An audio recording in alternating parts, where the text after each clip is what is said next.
Good morning everyone. दोस्तों आज के वीडियो लेक्चर में हम डिस्कस करने वाले हैं जेईई मेंस 2024 के अप्रैल अटेम्प्ट का क्वेश्चन पेपर का क्वेश्चन फिजिक्स का क्वेश्चन नंबर 2। इसमें इलेक्ट्रिक फील्ड दिया है और इसके बेस पे पूछा है मुझे कि बताओ मैग्नेटिक फील्ड क्या होगा। क्वेश्चन आपके स्क्रीन पर दिख रहा है, पहले चलो इसको देखते हैं। इन्होंने बोला क्वेश्चन बेसिकली कह रहा है the electric field in a electromagnetic wave is given by E is equals to I40 cos t minus z by c Newton per coulomb into omega. The magnetic field induction at this wave is unit. तो यहाँ पे चार option दिए और पूछे magnetic field कितना होगा। दोस्तों ऐसे क्वेश्चन को क्विक सॉल्व करने के लिए आप ये वाला वीडियो विजिट कर सकते हो जो जेईई एडवांस 2023 का है। इसमें मैंने पूरा कॉन्सेप्ट बता रखा। मैग्नेटिक फील्ड का जो मैक्सिमम एम्पलीट्यूड होता है वो बेसिकली होता है इलेक्ट्रिक फील्ड का maximum amplitude divided by speed of the wave. जो लेकिन दोस्तों यहाँ वेव की स्पीड क्या होता है? वेव की स्पीड बेसिकली होता है ओमेगा बाई के, और जो क्वेश्चन में दे रखा है वेव की स्पीड अगर हम देखेंगे तो ओमेगा बाई के की जगह इन्होंने क्या दे रखा है सी। तो यहाँ से अगर हम ओमेगा बाई के निकालेंगे तो हमें बेसिकली क्या मिल जाएगा? सी मिल जाएगा। तो c बराबर यहां से मिल गया ओमेगा पाई के, जो स्पीड ऑफ दी वेव है। अब अगर c की वैल्यू को हम रखेंगे तो जो मैग्नेटिक फील्ड का एम्पलीट्यूड है वो आ जाएगा हमारा ई नॉट बाई सी। तो बेसिकली बी नॉट हमें कितना मिल गया? 40 बाई सी, क्योंकि यहाँ पे इलेक्ट्रिक फील्ड का जो मैग्नीट्यूड है यानी एम्पलीट्यूड है उसकी वैल्यू इन्होंने 40 दे रखा है। तो ये चीज़ हम बॉक्स बना लेते हैं। अब हमें फाइंड आउट करना है मैग्नेटिक फील्ड का डायरेक्शन क्या है। देखो अब अगर हम बात करेंगे तो मैग्नेटिक फील्ड वेक्टर फॉर्म में क्या होता है?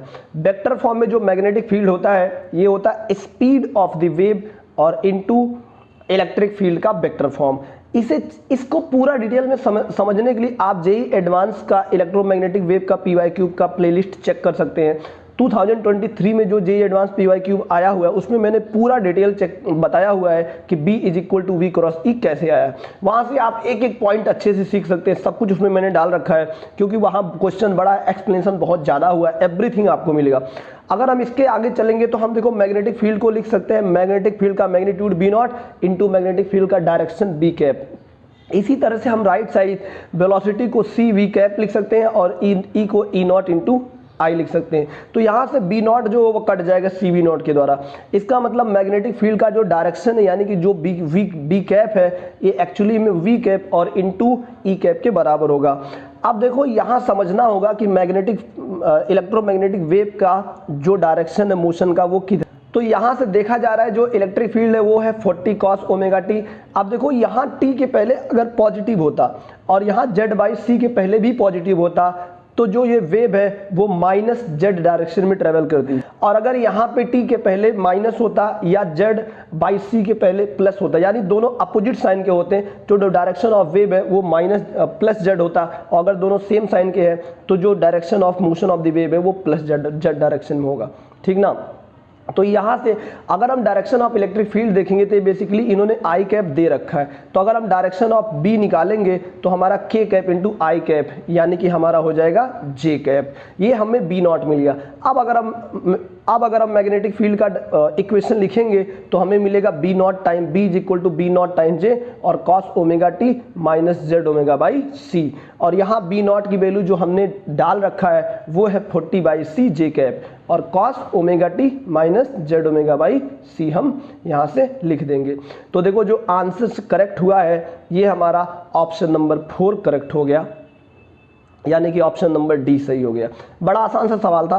फिर मैं कह रहा हूँ पूरा डिटेल में आप इसे समझने के लिए आप हमारे जेईई एडवांस PYQ के प्लेलिस्ट को चेक करो इलेक्ट्रोमैग्नेटिक वेव वाला, और 2023 में जो क्वेश्चन है उसको देखो, उसमें मैंने एवरीथिंग डिटेल में डिस्कस किया है। देखो अब हम डिस्कस करेंगे बच्चों जेईई मेंस जो गिवन क्वेश्चन है इसके बेस पे, इसके डेटा के आधार पे और क्या क्या प्रॉब्लम आपसे पूछ सकता है, ताकि अगर फ्यूचर में कभी भी इस क्वेश्चन को रिपीट करे या इस क्वेश्चन को थोड़ा मोड़ा तोड़ मरोड़ के रिपीट करे तो क्या वो पूछ सकता है। हम हर वो पॉसिबिलिटी इस क्वेश्चन में देखेंगे। तो चलो और हमसे क्या पूछ सकता है हम उसे देखते हैं। सबसे पहले आपसे पूछा जा सकता है जिस मीडियम में वेव ट्रेवल कर रही है उसका रिफ्रैक्टिव इंडेक्स क्या होता है। तो रिफ्रैक्टिव इंडेक्स होता है स्पीड ऑफ लाइट यानी speed of wave in vacuum divided by speed of wave in medium. ये होता है इलेक्ट्रोमैग्नेटिक वेव के लिए। तो अगर यहाँ C बाई V करेंगे तो यहाँ पे अगेन v की वैल्यू भी c है, c/c 1 आ गया, यानी कि ये वेव एयर में ट्रेवल कर रही है, ये चीज। इसके बाद यहाँ से वेवलेंथ पूछा जा सकता है, तो यहाँ क्वेश्चन में हमने दिखाया जैसे कि गिवन है k = ω/c और k की जो वैल्यू होता है वो होता है 2π/λ। तो अगर यहाँ से हम वेवलेंथ निकालेंगे तो वेवलेंथ हमारा बन जाएगा 2πc/ω, ऐसा भी पूछा जा सकता है इस क्वेश्चन से। इसके बाद ओमेगा पूछा जा सकता है, ओमेगा जो होता है 2π/t होता है, तो इस वेव का टाइम पीरियड अगर हम बात करेंगे तो कितना बनेगा 2πc/2π, और यहाँ से 2πc/t सब कट गया, तो जो वेवलेंथ आया है वो ct भी आया है। यहाँ से टाइम पीरियड भी हम निकाल सकते हैं वेव का। इसके बाद आपसे पूछा जा सकता है इलेक्ट्रिक फील्ड की वजह से एनर्जी डेंसिटी बताओ या मैग्नेटिक फील्ड की वजह से एनर्जी डेंसिटी बताओ। तो इलेक्ट्रिक फील्ड की वजह से जो एनर्जी डेंसिटी अगर हम बात करेंगे तो इलेक्ट्रिक फील्ड की वजह से जो एनर्जी डेंसिटी बनेगा ना, वो बनेगा ½ v² / 2μ0। ये आपका है इंस्टेंटेनियस एनर्जी डेंसिटी, यानी कि अगर हम बात करेंगे तो जो b की वैल्यू हमने निकाला है यहाँ पे 40/cj cos ωt - zω/c, इसे फिलअप करना है। अगर इसका एवरेज निकालेंगे तो जो cos² थीटा है वो 1/2 अगेन बन जाएगा, तो जो एवरेज बनेगा वो बनेगा b02 / 4 × 2μ0। इसी तरह अगर हम इलेक्ट्रिक फील्ड एनर्जी डेंसिटी निकालेंगे तो होता ½ ε/e²।